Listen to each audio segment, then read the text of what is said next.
Start. आप सभी का स्वागत है हमारे channel subjective clear to objective clear में। आज हम लोग क्लास 10 का जो मैथ का क्वेश्चन बैंक है उसको हम लोग स्टार्ट करेंगे और एकदम चैप्टर 1 से स्टार्ट करेंगे और हम लोग चलेंगे सीधा उठाएंगे सब्जेक्टिव क्वेश्चन। सब्जेक्टिव उठाने से फायदा क्या होगा कि सब्जेक्टिव उठाएंगे तो उससे आपका ऑब्जेक्टिव क्लियर हो जाएगा, इसीलिए चैनल का नाम subjective clear to objective clear रखा गया है। तो आइए क्वेश्चन 2011 का आपके स्क्रीन पर देखिएगा, वहां पर स्क्रीन पर ऊपर दिखाई दे रहा होगा। सबसे पहला क्वेश्चन है, अभाज्य गुणनखंड विधि द्वारा 96 तथा 404 का मौसा ज्ञात करें। अभाज्य गुणनखंड विधि द्वारा 96 और 404 का मौसा ज्ञात करने के लिए बोला जा रहा है। क्वेश्चन नंबर 1 में बोला जा रहा है कि 96 और 404 का मौसा ज्ञात करने के लिए बोला जा रहा है। तो इसका मौसा जो है अभाज्य गुणनखंड विधि द्वारा ज्ञात करना है। तो हम लोग सीधा सीधा जानते हैं कि अभाज्य, पहले तो अभाज्य संख्या आपको क्लियर होना चाहिए। वैसी संख्या जो अपने आप से एक के अलावा अपने आप से कट जाती है उसे हम लोग अभाज्य संख्या कहते हैं, दैट इज प्राइम नंबर कहते हैं। तो देखेंगे कि 96 और 404 का अभाज्य गुणनखंड कैसे होता है। तो सबसे पहले यहाँ पर लिखेंगे 96 और उसके बाद लिखेंगे 404 और इसका क्या करेंगे तो गुणनखंड करेंगे। गुणनखंड आप लोगों को पता होगा, नहीं पता होगा तो इस साइड में आप लोग इस तरह से गुणनखंड कर लीजिएगा। 96 का इस तरह से गुणनखंड कीजिएगा। पहले 2 से जाएगा, 2 से कटने के 2 से कटाएंगे तो 4 दूनी 8 और 8 दूनी 16, फिर 2 से भाग देंगे तो 24 दूनी 48, फिर 2 से भाग देंगे 12 दूनी 24, फिर 2 से भाग देंगे 2 छक्का 12, फिर 2 से भाग देंगे 2 3 6। इसमें पूरा टोटल गिन लिया जाता है 2 कितने हैं, 1 2 3 4 5, 1 2 3 4 5, 2 कितना आया है 5, तो ऊपर लिखेंगे 2 के पावर 5। 3 कितना आया है तो 3 के पावर कितना लिखेंगे 1। यहाँ पर हम लोग इसका गुणनखंड कर दिए हैं और उसके बाद हम लोग देखेंगे 404 का गुणनखंड। 404 का यहाँ पर गुणनखंड कर लेंगे। सबसे पहले 2 से भाग मारना है, 2 से भाग मारेंगे तो कितना ले जाएगा 202, फिर 2 से भाग मारेंगे तो कितना ले जाएगा 101, फिर कितना से भाग जाएगा 3 से भाग देंगे तो नहीं कटेगा, 7 से भाग दीजिए कट जाएगा, 7 से भाग दीजिए 7 एकम 7 तो 31 बजाएगा ना। 7 से भाग देंगे तो 7 से भी नहीं कटेगा। और कोई है जो संख्या इसको डिवाइड कर सके? और कोई संख्या नहीं है जो इसको डिवाइड कर सके। तो इसका गुणनखंड इसमें 2 कितना आया है 2 के पावर 2 और 101। इस तरह से हम लोग गुणनखंड कर दिए हैं और देखेंगे कि इसमें 2 कितना है। 2 सबसे पहले निकालना है का चीज का। तो इसका क्वेश्चन में दिया है, इसका क्या ज्ञात करने के लिए मौसा। मौसा को इंग्लिश में क्या बोलते हैं मौसा। मौसा को इंग्लिश में एचसीएफ बोलते हैं और लौसा को इंग्लिश में एलसीएम बोलते हैं। तो लौसा और मौसा दोनों ज्ञात करना है। तो सबसे पहले मौसा ज्ञात करने के लिए हम लिखेंगे कि एच सी और एफ। एच सी एफ मतलब क्या हो गया मौसा, और एल सी एम मतलब क्या हो गया लौसा। तो एचसीएफ सबसे पहले ज्ञात किया जाता है कि देखा जाता है कि आधार पहले समान देखिए कि इसका 2 है इसका भी 2 है, आधार समान है तो पावर देखिए ध्यान से। पावर 2 में सबसे कम किसका है 2 के पावर 2। तो कम वाला जो होता है एचसीएफ होता है, ठीक है। 2 के पावर 2 है, इसमें आधार मैच करना चाहिए। तो 2 के पावर 2 मैच कर रहा है तो 2 के पावर 2 हो जाएगा। और कोई मैच कर रहा है नहीं तो मौसा कितना हो जाएगा 4 हो जाएगा। यही हमारा मौसा हो गया, यही हमारा आंसर हो गया। एक आंसर हो गया। लौसा ज्ञात करने के लिए क्या किया जाता है कि दोनों में सबसे छोटा तो एचसीएफ में लिखते हैं, लेकिन दोनों में सबसे बड़ा कौन है 2 के पावर 5। तो 2 के पावर 5, इसके बाद जितना जो फालतू है उसको भी लिख देंगे। 3 हो जाएगा और 101 हो जाएगा। जो फालतू होता है उसको इसमें मतलब जो 96 का गुणनखंड किए हैं उसका भी लिखेंगे और 404 का जो गुणनखंड किए हैं उसका भी लिखेंगे और इसके बाद मल्टीप्लाई करेंगे। 2 के पावर जब 5 कैलकुलेशन करेंगे 2 के पावर 5 का मान कितना होता है 32 होता है। गुणा करके देख लीजिएगा। 2 दूनी का 4, 4 दूनी का 8, 8 दूनी का 16, 16 दूनी का 32, 32 दूनी का तो 64 नहीं होगा 32 होगा, ठीक है। 32 अगुणे 3 अगुणे 101, फिर 32 में 3 में गुणा करेंगे तो कितना हो जाएगा 6 हो जाएगा। 3 का 9 गुणा हो जाएगा, गुणा 101 हो जाएगा और फिर मल्टीप्लाई करेंगे इसमें तो लगभग आ जाएगा कितना तो 96 और 96, यही हमारा आंसर हो गया। ये हमारा एलसीएम निकल गया। तो ये पहला क्वेश्चन था और इस तरह से आप अगर क्वेश्चन बनाते हैं तो आपको 3 मार्क मिलेगा परीक्षा में। और निश्चित इस टाइप का क्वेश्चन आना ही है। सबसे पहले फिर से बताएं बोलो। तो अगर क्लियर नहीं होगा तो फिर से थोड़ा सा समझा दे रहे हैं। देखिए 96 और 404 का पूछ रहा था कि एचसीएफ बताइए, एलसीएम बताइए। एचसीएफ मतलब हो जाता है हाईएस्ट कॉमन फैक्टर और एलसीएम मतलब लोएस्ट कॉमन मल्टीपल। तो 96 और 404 का सबसे पहले गुणनखंड करना है। साइड में आप अभाज्य गुणनखंड कर लीजिएगा। अभाज्य गुणनखंड में एक ही बात ध्यान देना होता है कि कभी भी 2 से भाग दे सकते हैं, 3 से भाग दे सकते हैं, लेकिन 4 से भाग नहीं दे सकते, 5 से भाग दे सकते हैं, 6 से भाग नहीं दे सकते हैं। नालायक तो नहीं, अगर भाग देंगे, मान लीजिए कि 96 है और उसमें 6 से भाग देंगे तो 6 तो खुद भाज्य संख्या है, सिर्फ अभाज्य संख्या से भाग देना है। अभाज्य संख्या कितने होते हैं? 1 से लेकर 100 के बीच कितने अभाज्य संख्या होते हैं? 25 गो। यही क्वेश्चन आता है कि बताइए कि 1 से 100 के बीच कुल कितने अभाज्य संख्या होते हैं, ऑब्जेक्टिव में पूछा गया है। ठीक है, तो याद रखना एकदम कंठस्थ 25 होता है। और 1 से 50 के बीच पूछेगा तो कितना होता है? 15 होता है। 50 से 100 के बीच कितना होता है? 10 होता है। एकदम कंठ पर याद होना चाहिए, पिछला क्लास में हम सब बता चुके हैं। ठीक है, तो ये क्वेश्चन समझ में आ गया। नेक्स्ट क्वेश्चन ध्यान देते हैं।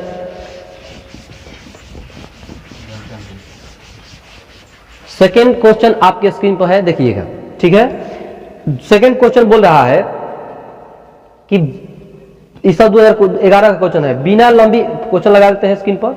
बिना लंबी प्रक्रिया किए बिना बताएं कि 7/80 परिमेय संख्या का दशमलव प्रसार शांत है या अशांत है। क्वेश्चन बोल रहा है कि 7/20 है, 7/20 इसका दशमलव प्रसार बताना है कि शांत है कि अशांत है। दशमलव प्रसार शांत है कि अशांत है। तो इसको बताने के लिए सबसे अच्छा विधि हम बता रहे हैं, एकदम ध्यान समझिएगा। सबसे पहले इसको दोनों अंश और हर को दोनों को गुणनखंड कर लेते हैं। क्या कर लेते हैं? तो गुणनखंड करेंगे। बताइए 7 का गुणनखंड होगा तो 7 खुद अभाज्य संख्या है, दैट इज प्राइम नंबर है, तो खुद प्राइम नंबर है, उसका अभाज्य गुणनखंड नहीं हो सकता है, जस का तैसे रहेगा। बोलिए 20 का होगा भाज्य गुणनखंड? 2 से मारा भाग मारिए 10 बार में, फिर 2 और 5। अगर पहले गुणनखंड इस तरह कर लेंगे, अगर ऊपर नीचे कटने लायक है तो उसको कटाएंगे, नहीं कटने लायक है तो छोड़ देंगे। ठीक है, अब ध्यान दीजिए कि जो ये नीचे वाला जो है, हम बताए थे कि कभी भी अंश और हर पर ही ध्यान देना जरूरी है। अंश हर में जो मतलब कि संख्या है उसको कटा दीजिए। हर में ध्यान देने वाली बात क्या है कि हर में अगर कोई भी संख्या है, अगर हर में कोई भी संख्या है, अगर हर में 2 और 5 आ जाता है तो वो संख्या हमेशा हमेशा शांत होती है। क्या होती है? शांत होती है। ये फिक्स है। शांत किसको कहा जाता है? तो शांत मतलब जब से भागा देंगे, अब भागा देने के बाद कट जाएगा, दशमलव के बाद भी कट जाएगा, तो उसको हम लोग क्या बोलते हैं? शांत। जैसे आपको एक एग्जांपल देकर बताते हैं शांत कौन होती है। जैसे 5 है, हम 5 में बोलेंगे कि 2 से भागा दीजिए, तो भागा देंगे तो दूसरी कितना हो जाएगा? 4। शेषफल कितना बचेगा? 1। अब नहीं जाएगा, इसलिए यहाँ पर दशमलव देंगे तो यहाँ पर 0 आ जाएगा। तो 2 5 10, तो 10 बार में क्या हो जाएगा? डिवाइड हो जाएगा। 2.5 है, कट जाएगा, किसी तरह किसी भी हाल में कट जाएगा, तो उसको हम लोग क्या बोलेंगे? शांत बोलेंगे। और ये संख्या कोई पूछेगा कि बताइए 5/2 शांत है कि अशांत है? तो आपको सीधा सीधा बोलना है कि यह संख्या शांत है। भाग देने के बाद और कट जाएगा तो शांत है। लेकिन अगर आपसे पूछ दिया जाएगा कि बोलिए 1/3 शांत है कि अशांत है, तो इसको पहले भागा देके चेक कर लेना है। अगर एक ही संख्या बार बार रिपीट करेगा तो अशांत आवर्ती हो जाएगा। अशांत आवर्ती मतलब कि बार बार आ रहा है। जैसे 1 में भागा देंगे 3 से तो कितना बार कटेगा? दशमलव यहाँ पर देंगे तो यहाँ पर 0 आ जाएगा, तो कितना बार हो जाएगा? 3 का 9, 1 जाएगा, फिर 0, फिर 3 का 9, फिर 1, फिर 0, फिर 3 का 9। ये 3 क्या हो रहा है? बार बार रिपीट कर रहा है, इसलिए यह संख्या क्या है? अशांत है। बोलिए क्लियर है? बोलिए क्लियर है कि नहीं है? अच्छी बताइए कि अब फिर देख के चेक कर ले कि शांत है कि अशांत है, बता दीजिएगा। चलिए बोलिए 5/3 है, शांत होगा कि अशांत? बोलिए।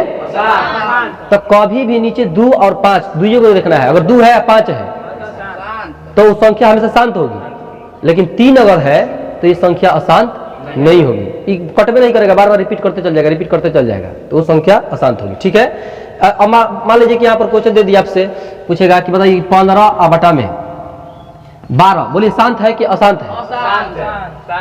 तो नालायक वाला काम नहीं करना है। सबसे पहले 15 का गुणनखंड कीजिएगा, 3 बचे 15, और 12 का गुणनखंड 2 का 4 3 12। देखो 1 3 से 1 3 खत्म।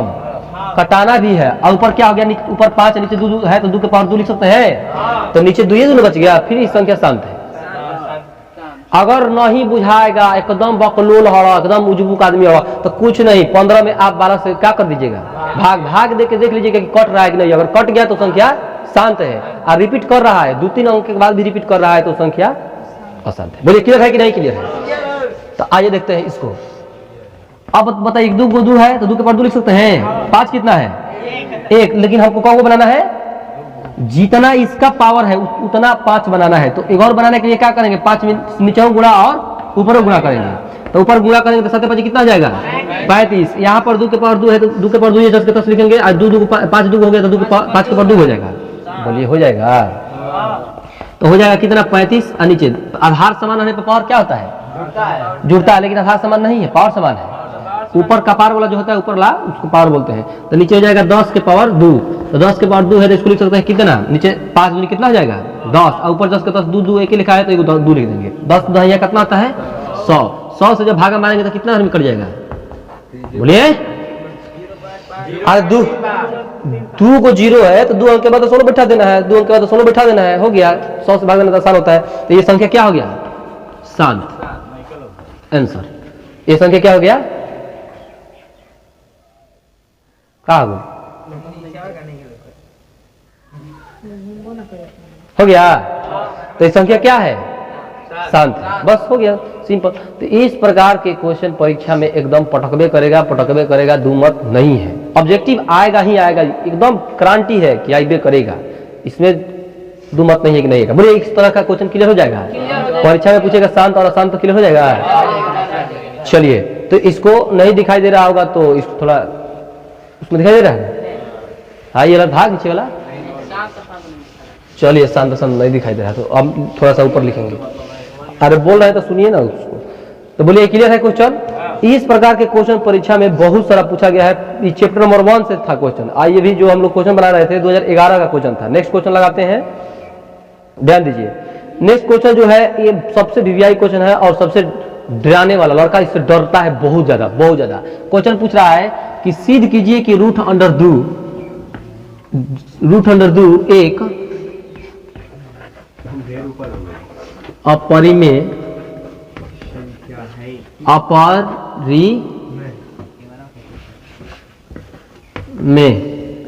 संख्या है।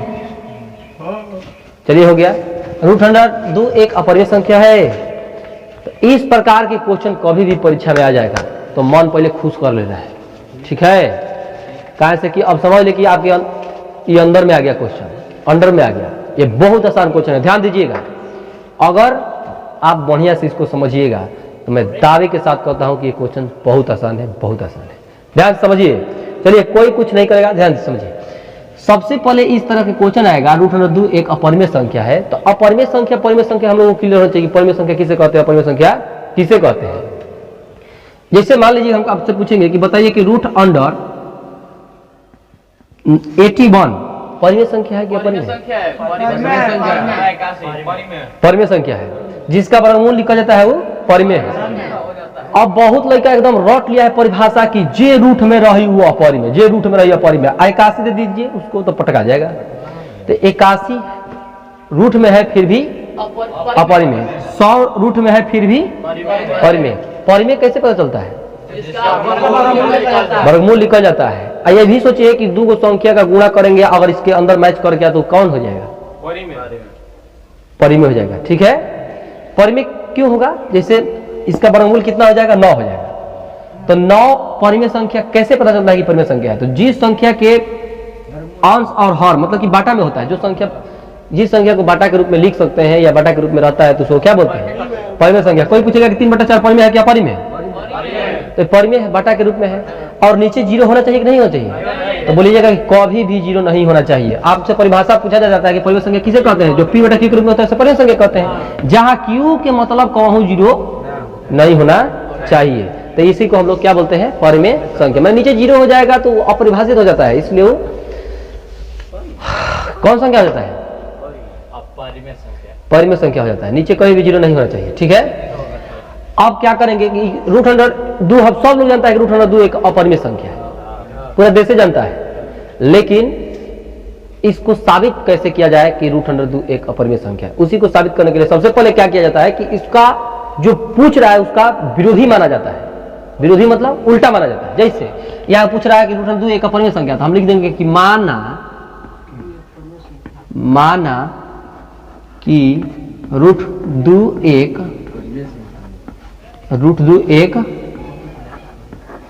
परिमेय संख्या है। हम यहाँ पर क्या किए हैं, मान लिए कि माना कि √2 एक परिमेय संख्या है, और हम लोग जानते हैं कि परिमेय संख्या कभी भी काची के रूप में रहती है, p बटा q रूप में। तो इसको लिखेंगे कि इसलिए √2 बराबर p बटा q भी लिख सकते हैं और a बटा b भी लिख सकते हैं, हम कुछ भी लिख सकते हैं। इस तरह से कर लेना है, ध्यान दीजिए। अब इसके बाद इसको तिरछा तिरछी क्या करना है, मल्टीप्लाई, क्रॉस मल्टीप्लिकेशन करना है। तो q उधर जाके गुणा होगा तो √2 और q हो जाएगा, बराबर में p हो जाएगा। बोले क्लियर है। इसके बाद क्या करना है कि जो रूट है उसको हटाने के लिए हम लोग क्या करेंगे, उसको वर्ग करते हैं। तो लिखेंगे कि दोनों तरफ क्या करने पर, दोनों तरफ वर्ग करने पर। यही थोड़ा लंबा क्वेश्चन जाता है, √2, √3, √4, √5 पूछता है, 4 नहीं, 4 तो खुद परिमेय संख्या है। तो दोनों तरफ वर्ग करने पर √2 पूछेगा। अगर यहाँ पर बताया √2 तो परीक्षा में √3 भी आ सकता है, √5 भी आ सकता है, कुछ भी आ सकता है, लेकिन आना है एकदम फिक्स है। और ये आएगा तो थोड़ा मतलब कि थोड़ा लंबा में लिखना, मतलब लिखावट थोड़ा लंबा हो जाता है और क्वेश्चन भारी थोड़ा नहीं होता है। ऐसी में आ जाता है कि 2√3 माने 2√3 + 5 परिमेय संख्या के परिमेय संख्या साबित कर दूं तो थोड़ा आसान है, इससे थोड़ा आसान है। तो दोनों तरफ वर्ग करेंगे तो √2 कितना हो जाएगा, 2 और q दोनों तरफ स्क्वायर हो जाएगा, बराबर p और इधर स्क्वायर। बोले क्लियर है। तो बोलिए √2 का स्क्वायर होगा तो कितना होगा, 2 हो जाएगा। √2 में गुणा होगा तो 2 हो जाएगा। q का स्क्वायर की होगा तो कितना हो गया, q हो जाएगा। इधर करेंगे तो कितना हो जाएगा, p स्क्वायर। बोले ये बात क्लियर है कि नहीं है। आप बताइए कि जो इसके साथ में जो गुणा में है, तो ई गुणा में है तो ई उधर भी फेंकेंगे 2 को तो ये बाटा में चल जाएगा। तो बाटा में जाएगा तो q इस p स्क्वायर को क्या कर रहा है, ये भाग दे रहा है। तो उसको हम लोग बोलते हैं हिंदी में विभाजित कर रहा है। इसको इस हिंदी में इस तरह लिखते हैं, लिखेंगे कि चूंकि 2 p स्क्वायर को विभाजित करता है, मतलब कि 2 एगो ऐसा बदमाश आदमी है कि इसके साथ में गुणा में है, लेकिन उसको उधर पटकेंगे तो बाटा में चल जाएगा। अब बाटा में चल जाएगा, इसका मतलब ये हुआ कि किसी भी संख्या के नीचे कोई संख्या बाटा में रहता है तो वो क्या करता है कि भागा देता है, किसी भी संख्या को विभाजित कर सकता है। तो बोलेंगे कि 2 जो है p स्क्वायर को विभाजित कर रहा है। 2 किसको विभाजित कर रहा है, तो इसलिए हम बोल सकते हैं कि इसलिए 2 p को विभाजित करेगा। बोले क्लियर है। थोड़ा सा नीचे कर दीजिए। हाँ, तो देखिए 2 p स्क्वायर को विभाजित करता है, तो इसलिए इस बात को भी हम लोग कह सकते हैं कि 2 अगर p स्क्वायर को विभाजित करता है तो 2 p को विभाजित करेगा। ये बात कंफर्म है। अब इसी प्रकार से जैसे 2 p स्क्वायर को विभाजित करता है, इसी बात को हम लोग दोबारा रिपीट करेंगे कि 2 q स्क्वायर को विभाजित करेगा। कैसे, तो इसको थोड़ा हम लोग हटाते हैं स्क्रीन बोर्ड से। आप इतना अगर लिख लिए हैं तो आप मतलब कि इसको मिटा देते हैं, मिटा के हम लोग आगे बढ़ते हैं। इसको मिटाना ही पड़ेगा, इधर ऊपर से मिटाते हैं। इसको ऊपर दिखाई दे रहा है, ऊपर चलिए इस भाग को मिटा देते हैं। तो ऊपर देखिए, अब 2 p को विभाजित करता है। मान लीजिए कि ये 2 है, यहाँ पर देखिए ये 2 है। आप बोले कि p को विभाजित करता है, तो p को विभाजित करता है मतलब क्या हो गया, इस तरह हो गया। ठीक है, 2 काची को विभाजित कर रहा है, p को थोड़ा हटा दीजिए ना। 2 p को विभाजित करता है। अब बताइए कि यहां पर 2 p को विभाजित करता है, अगर 2 को उधर पटक देंगे तो इधर हो जाएगा 2 बटा में p बटा में 2। बताइए इधर कोई बचेगा। तो इधर बचने के लिए हम लोग क्या करेंगे कि कुछ अपना से मान लेते हैं, m n p q r s, इसमें जो है उसको छोड़ा के मानेंगे। मान लीजिए हम मान लेते हैं यहाँ पर m, क्या मान लेते हैं, m, कुछ भी मान सकते हैं। तो इसको हम लोग इस तरह भी कर सकते हैं। देखिए ध्यान से, यहाँ पर लिखेंगे 2 p को विभाजित करता है, इसलिए इसको समीकरण हम मान लेंगे कौन, समीकरण आगे चल के इसका काम पड़ेगा थोड़ा। इसको समीकरण मान लेते हैं कितना, 1 मान लेते हैं। अब यहां पर लिखेंगे कि 2 किसको विभाजित कर रहा है, p को विभाजित कर रहा है।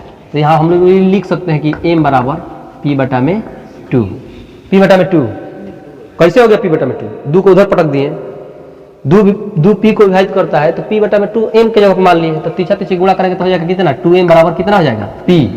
अब ध्यान दीजिए कि यहाँ पर अभी क्वेश्चन में थोड़ी देर पहले हम लोग पी स्क्वायर का मान पता किए थे, तो पी स्क्वायर का मान इतना था, का हम लोग पी स्क्वायर के जगह पर पी स्क्वायर है, मान लीजिए कि अगर पी का मान इतना है तो पी का मान इतना है तो इसको क्या वहां जगह पर रख सकते हैं, पी की जगह पर, पी की जगह पर रख सकते हैं, तो क्यू विभाजित हो जाएगा। तो यहाँ पर फिर लिखेंगे, इसको भी मिटा देते हैं, इसका भी जरूरत नहीं है, इसका भी जरूरत नहीं है, तो लिखेंगे यहाँ पर, इसको मान लेते हैं समीकरण कितना, वह 1 हो गया तो इसको मान लेते हैं कितना 2, आज लिखेंगे समीकरण 1 तथा 2 से, समीकरण 1 तथा 2 से।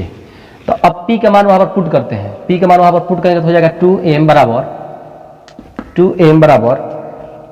p का मान वहां पर पुट कीजिए, तो यहाँ पर 2m है, p का मान यहाँ पर p का मान 2m है तो tm ले जाके यहाँ पर रखते हैं, 2q स्क्वायर बराबर कितना जाएगा, p की जगह पर 2m हो जाएगा, 2m हो जाएगा, यहाँ पर स्क्वायर हो जाएगा, देखिए यहाँ पर स्क्वायर है, p का मान लेके वहाँ पर रखेंगे तो 2m स्क्वायर हो जाएगा, यहाँ पर 2q स्क्वायर हो जाएगा बराबर दूसरी कितना जाएगा 4m स्क्वायर, बोले दूसरी 4 कट जाएगा। अब बताइए ध्यान से देखिए कि q स्क्वायर बराबर 2m स्क्वायर हो गया, बोलिए क्लियर है कि नहीं। अब ये देखिए कि 2 अब किसको विभाजित कर रहा है, उसके साथ गुणा में है तो 2 अब q को विभाजित करने लगा, तो फिर यहाँ पर हिंदी में हमको लिखना पड़ेगा, अपना भाषा में क्या लिखना पड़ेगा, ध्यान दीजिएगा, लिखेंगे कि 2 चूंकि 2 q स्क्वायर को विभाजित करता है, इसलिए 2 q को विभाजित करेगा। ये बात क्लियर है कि नहीं है। अब देखिए कि यहाँ पर जो बातें हैं इसको हम लोग लास्ट में समीकरण के रूप में लिखते हैं, कैसे देखिए 2 p को विभाजित कर रहा है, अभी समीकरण में आगे 2 q को विभाजित कर रहा है, ये दोनों बात को हम लोग लिखेंगे समीकरण के रूप में, लिखेंगे कि अब लास्ट में इसको मिटा देते हैं, इसको समीकरण 1 माने है तो इसको समीकरण हम मान सकते हैं कितना, कुछ भी मान सकते हैं, इसको समीकरण 1 2 3 4 5 आप कुछ भी मान लीजिए, मान लीजिए कि उसको 2 मान लेते हैं तो इसको 3 मान लीजिए, इसको मान लेते हैं कितना 4 मान लेते हैं, कुछ भी आप नाम दे सकते हैं, 1 2 3 4 5 एक लाइन से नाम देते चल जाएंगे। और लास्ट में लिखेंगे क्या लिखेंगे कि समीकरण 3 और 4 से, समीकरण 3 तथा 4 से। अब देखिए तो दोनों में काउची कॉमन है, उभयनिष्ठ, दोनों में किसी काउची कॉमन है 2, तो लिखेंगे समीकरण 3 तथा 4 से 2 उभयनिष्ठ है, क्या है उभयनिष्ठ, उभयनिष्ठ मतलब कॉमन, उभयनिष्ठ है जो एक सह अभाज है, इसलिए या नीचे लिखेंगे कि इसलिए माना गया कथन असत्य है, इसलिए रूट अंडर दो एक अपरिमेय संख्या है। इस तरह से हम लोगों को इसको बनाना होता है, अगर इतना बनाते हैं तो आप लोगों को 3 नंबर मिलेगा। और फाउंडेशन बैच नहीं है, ये तो करेस कोर्स हम चला रहे हैं कि एकदम धड़ उड़े जाए, लेकिन अगर मान लीजिए कि शुरू से पढ़ाते बच्चों लोगों को तो धीरे धीरे एकदम एक को समझाते बढ़िया से, लेकिन इस तरह से करेंगे तो समय बहुत लग जाएगा, इसलिए आप इतना लिख लीजिएगा, काम हो जाएगा।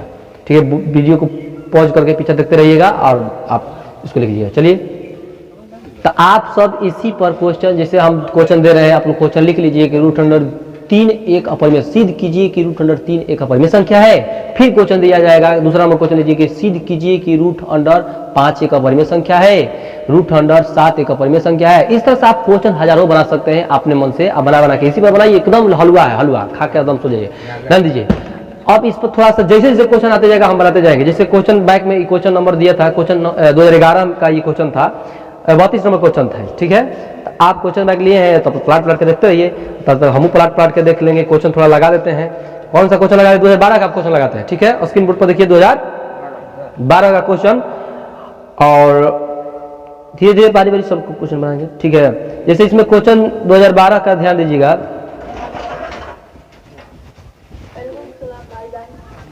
जो 2012 में क्वेश्चन दिया है 33 नंबर क्वेश्चन, ध्यान दीजिए 3 + 2 √5। अब ये भी क्वेश्चन है, ध्यान दीजिए 3 + 2 √5 एक अपरिमेय संख्या है। अब ऐसा का क्वेश्चन आता है तो लड़का पढ़े यहाँ से हो जाता है, लेकिन जो बनाया है वो हंसेगा नहीं, डराएगा नहीं, एकदम हलवा है, एकदम मलाई है, इसको आराम से खाइएगा। ध्यान दीजिए इसको बनाने का बहुत सारा विधियां है, लेकिन मतलब कि मेथड 1 मेथड 2 बहुत सारा विधि है, लेकिन हम बताएंगे सबसे सरल विधि। ध्यान दीजिए सबसे पहले सरल विधि में ध्यान दीजिएगा, तो इसको हम लोग क्या करना है कि जो अपरिमेय संख्या है उसका विपरीत मानना है। क्या करना है? विपरीत मानना है। लिखेंगे कि 3 + 2 √2। देखिए इसी में से चोरी करना है, इसमें लिखा है सब कुछ। सबसे पहले क्या करना है, ऊपर साइड में लिख देना है माना, क्वेश्चन इतना दिया रहेगा, हम लोग खाली को तो माना लिखना है। अरे माना ना लिखे माना, तो माना लिख देना है। और फिर 3 + 2 √5। अब अपरिमेय लिखा है तो खाली और काट के हटा देना है, लिख देना है कि माना की इतना, माना की यहाँ पर लिख देंगे माना की इतना एक परिमेय संख्या है। थोड़ा स्पीड में इसलिए चल रहा है कि भाई करेक्ट नु है, मैं एकदम करेक्ट करा देना है। तो 3 + 2 √5 एक अपरिमेय संख्या मान लेना है। अब फिर क्या करना है, फिर 2 √5 इस तरह मान के फिर परिमेय संख्या क्या होती है, उसके रूप में होता है पी बटा की के रूप में होता है, मान लेना है पी बटा की के रूप में। बोले इतना क्लियर है सब लोग? अब उसके बाद जो करना है, ये सवाल जब रहता है तो वो वाला सिस्टम नहीं लगाएंगे जो इससे पिछले वाला सिस्टम लगाए थे, इन्हें कि उसमें वही सिस्टम लगा देंगे, उस सिस्टम एकदम नहीं लगाना है। ध्यान दीजिएगा इसको बनाने के लिए सबसे आसान विधि करना क्या है कि पारा पारी से जितना परिमेय है उसको एक तरफ कर देंगे, आप जितना अपरिमेय है उसको एक तरफ कर देंगे। जैसे 3 बताइए कौन संख्या है? परिमेय। 2 कौन संख्या है? लेकिन इसी के साथ अगर ब्याह करवा देंगे 5 के √5 को तो कौन हो जाएगा? मतलब दोनों एक साथ मिल जाएगा तो अपरिमेय हो जाएगा। मतलब परिमेय और अपरिमेय दोनों साथ एक साथ गुणा हो जाएगा तो वो अपरिमेय हो जाएगा। ये बात क्लियर है? चलिए ध्यान दीजिए। तो अब बताइए कि 2 √5 क्या है? 3 परिमेय है। तो 3 को पहले उधर पटकेंगे, परिमेय है और उधर परिमेय संख्या है, पी बटा क्यू परिमेय संख्या मान लिए हैं। तो लिखेंगे क्या लिखेंगे, तो 2 √5 लिखेंगे, अब बराबर इधर लिखेंगे पी बटा में क्यू, और 3 को उधर पटकेंगे का चीज बन जाएगा? अरे बोलो माइनस में। इधर बच जाएगा 2 √5 बराबर, तो इसको क्या करेंगे बटा बके जोड़, एक चीज मारेंगे ना, पी अब बटा क्यू उधर जाएगा तो कितना हो जाएगा? -3q अब बटा में क्यू। बोले कितना है? कितना है? -3q बटा में क्यू। क्यू को 3 में गुणा कर दिए हैं और 10 का 10 क्यू बार लिखा जाता है, उसको घटा दिया जाता है। बटा पर घटाव नहीं आता है तो सीखिए। √5 ई का है? अपरिमेय संख्या है। इधर 2 है तो 2 को उधर जब पटकेंगे तो कहाँ चल जाएगा? बटा में चल जाएगा। तो p -3 q बटा में कितना हो जाएगा? बोलिए 2 r q। तो बताइए कि ई साइड वाला कौन संख्या है? बटा वाला संख्या है। इधर वाला संख्या जो कौन है? तो लिखे अच्छा दाएं साइड है कि बाएं साइड? नौकिया से टाल लो इधर, और जो खाता है वो दाएं, और जो छोड़ दो उसको, जो धोता है वो बाएं। ठीक है, तो लिखना है, अब वो मत लिख दिया परीक्षा में, ध्यान देना। लिखना है कि बाएं साइड लिखेंगे, बाएं तरफ कौन संख्या है? बाएं तरफ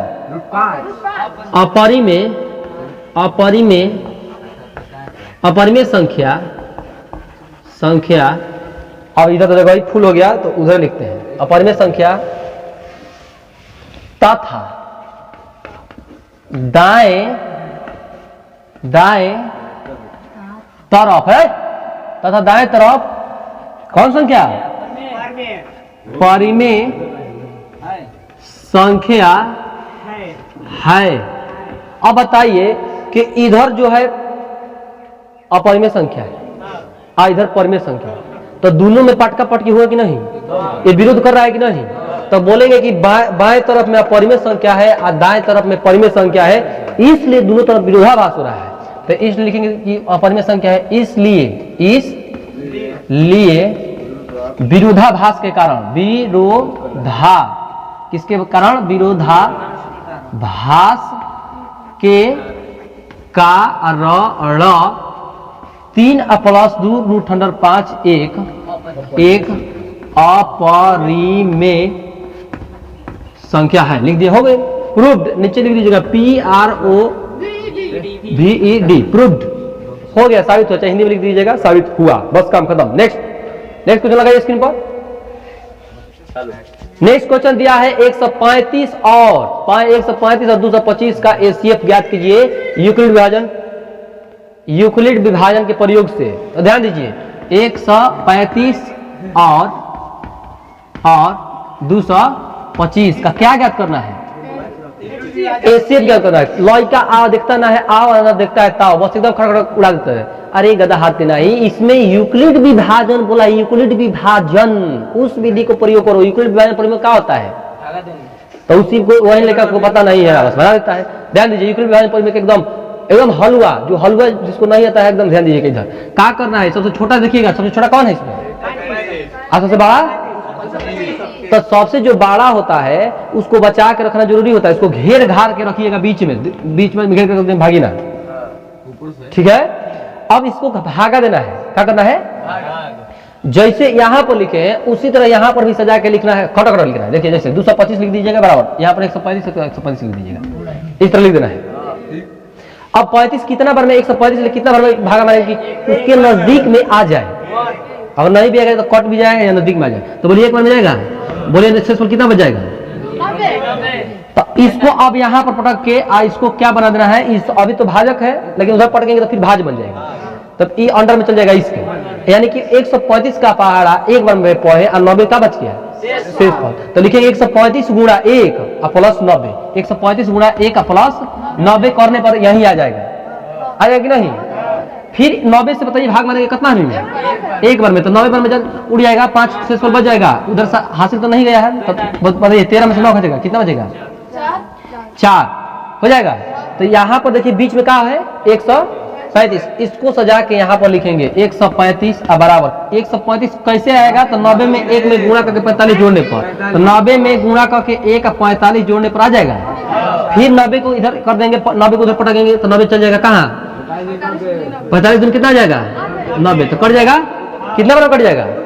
2 बार में। तो यहाँ पर देखिए बीच में क्या है अभी? 90, तो यहाँ पर लिखेंगे 90 बराबर कितना? तो 45 गुणा 2 प्लस 0, शेषफल खत्म हो गया। अब जब भी शेषफल यहाँ पर 0 आएगा तो आंसर यही वाला हो जाएगा, बराबर के बाद तो लिखेंगे HCA बराबर कितना? 45, तो इसका आंसर कितना हो गया? हो गया आंसर, सिंपल। बोलिए इसमें कोई दिक्कत है? इस सॉल्व को बना देता है, इसमें कोई डाउट नहीं होना चाहिए। अगर बात ध्यान देते हैं, ध्यान दीजिए इधर थोड़ा, इधर ध्यान दीजिए। अगर मान लीजिए धीरे धीरे बनाने आ जाएगा तो ये विधि छोड़ देना है, भागा देना उधर टाइम पास हो जाएगा, जुटा कुछ नहीं करना है। 125 225 यहाँ पर है तो 225 यहाँ पर रख देना है, छोटा वाला यहाँ पर है तो यहाँ पर रख देना है। सोचना है अपने से कि 135 ले कितना, 135 का पहाड़ कितना बार पढ़ेंगे इसके नजदीक में आ जाएगा, 1 बार आ जाएगा, तो वो 1 बार यहाँ पर लिख देंगे गुणा, शेषफल जितना बचेगा यहाँ पर रख देंगे। फिर क्या करना है? इसका जगह यहाँ पर घुसा कर देना है, आई लास्ट वाला जो 90 है इसका घुसा के यहाँ पर देना है। अब 90 के पहाड़ा सोचना है कि कितना बार पढ़ेंगे ये 135 के नजदीक में आ जाए या वो कट जाए। तो एक बार में पढ़ेंगे तो शेषफल 45 बच जाएगा, तो शेषफल 45 यहाँ वाला लिखना है। अब फिर क्या करेंगे? इस 90 को यहाँ पर घुसा कर देंगे, इसको इस यहाँ पर घुसा कर, ठीक है। अब फिर 45 के पहाड़ा पढ़ेंगे कि कितना बार में मतलब कट जाएगा 90, तो 45 90 तो शेषफल 0 हो जाएगा, शेषफल 0 होते ही ऐसे मार देंगे 45। बोले क्लियर है कि नहीं क्लियर है? और इस 2011 और 2012 में इतना ही क्वेश्चन जो है फर्स्ट चैप्टर से पूछा गया था, और ऑब्जेक्टिव भी पूछा है, लेकिन हम पहले सब्जेक्टिव उसके बाद ऑब्जेक्टिव। क्यों? क्योंकि जब सब्जेक्टिव क्लियर तो ऑब्जेक्टिव क्लियर। नेक्स्ट क्लास में मिलते हैं, तब तक टेक केयर, बाय बाय।